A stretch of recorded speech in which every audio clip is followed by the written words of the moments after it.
Assalamualaikum warahmatullahi wabarakatuh. Perkenalkan, nama saya Rahmalia Ismail dengan NIM 2130111101. Baiklah, di sini saya akan menjelaskan materi mengenai landasan dan prinsip pembelajaran tematik. A. Ciri-ciri pembelajaran tematik. Yang pertama yaitu aktif dan berpusat pada murid. Pembelajaran tematik berpusat pada murid atau student center. Hal ini sesuai dengan pendekatan belajar yang modern yang lebih banyak menempatkan murid sebagai subjek belajar, sedangkan guru lebih banyak berperan sebagai fasilitator, yaitu memberikan kemudahan-kemudahan kepada murid untuk melakukan aktivitas belajar. 2. Memberikan pengalaman langsung. Pembelajaran tematik dapat memberikan pengalaman langsung kepada murid. Dengan pengalaman langsung ini, murid dihadapkan pada sesuatu yang nyata atau konkret sebagai dasar untuk memahami hal-hal yang lebih abstrak. 3. Pemisahan mata pelajaran. Tidak begitu jelas.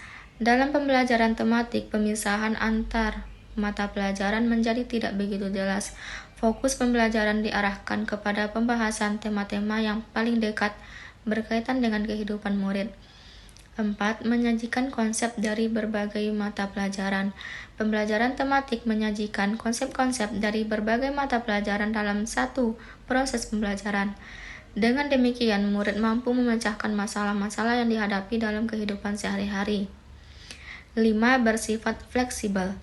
Pembelajaran tematik bersifat luas atau fleksibel, di mana guru dapat mengaitkan bahan ajar dari satu mata pelajaran dengan mata pelajaran yang lainnya, bahkan mengaitkannya dengan kehidupan murid dan keadaan lingkungan di mana sekolah dan murid berada. 6. Hasil pembelajaran sesuai dengan minat dan kebutuhan murid. Murid diberi kesempatan untuk mengoptimalkan potensi yang dimilikinya sesuai dengan minat dan kebutuhannya. 7. Menggunakan prinsip belajar sambil bermain dan menyenangkan atau joyful learning.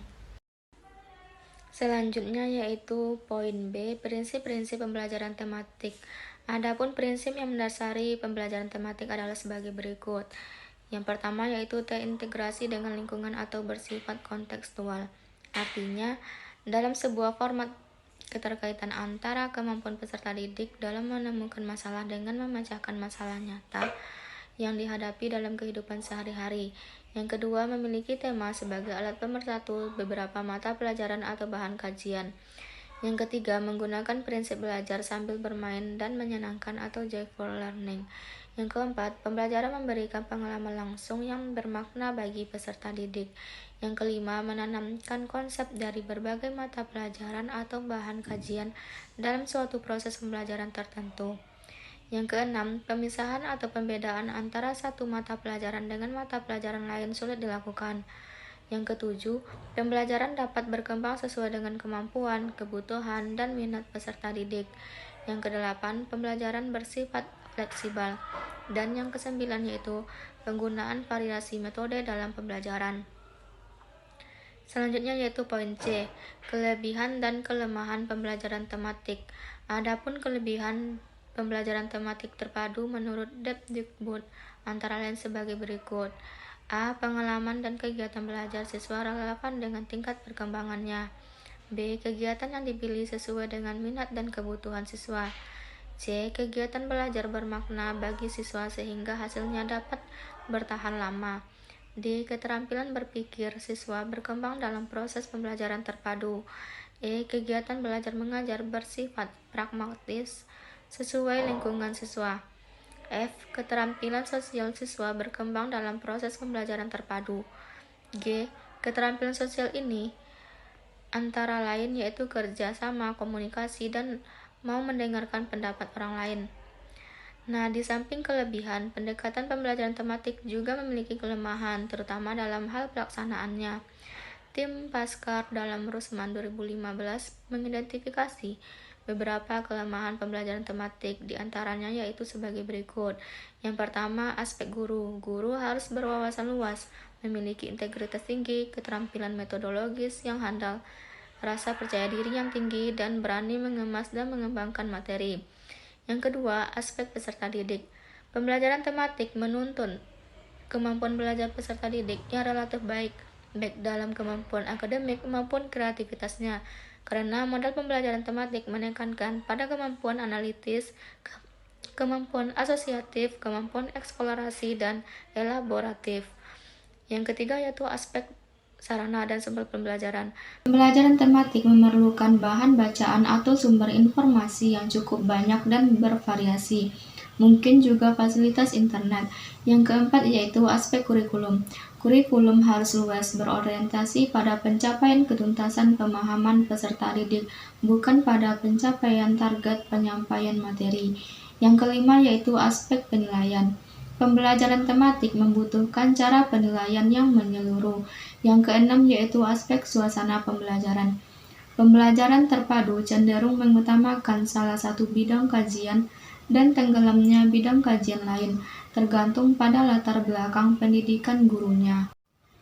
Selanjutnya yaitu materi D, implikasi pembelajaran tematik. Yang pertama bagi guru. Pembelajaran tematik memerlukan guru yang kreatif baik dalam menyiapkan kegiatan atau pengalaman belajar bagi anak, juga dalam memilih kompetensi dari berbagai mata pelajaran dan mengaturnya agar pembelajaran menjadi lebih bermakna, menarik, menyenangkan, dan utuh. Yang kedua yaitu bagi siswa. Siswa harus siap mengikuti kegiatan pembelajaran yang dalam pelaksanaannya dimungkinkan untuk bekerja baik secara individual, pasangan, kelompok kecil, ataupun klasikal.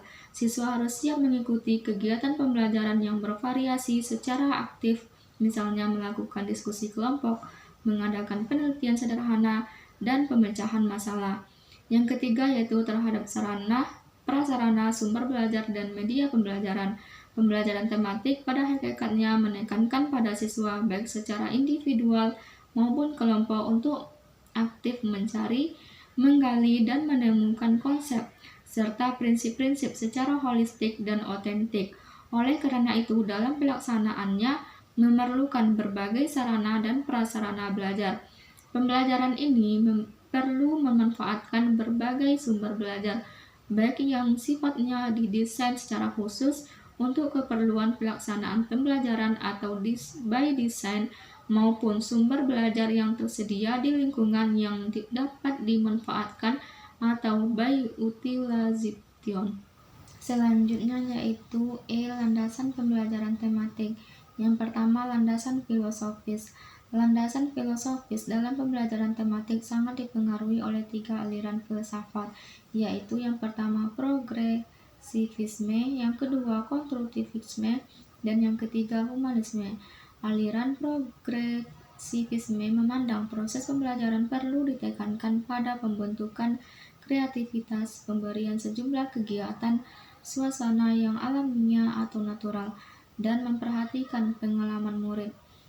Aliran konstruktivisme melihat pengalaman langsung murid atau direct experience sebagai kunci dalam pembelajaran.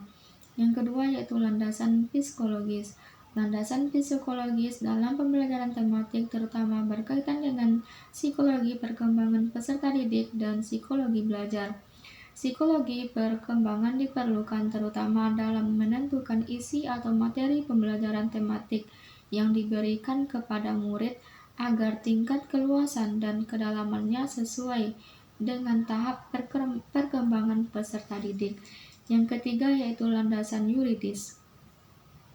Landasan yuridis dalam pembelajaran tematik berkaitan dengan berbagai kebijakan atau peraturan yang mendukung pelaksanaan pembelajaran tematik di sekolah dasar.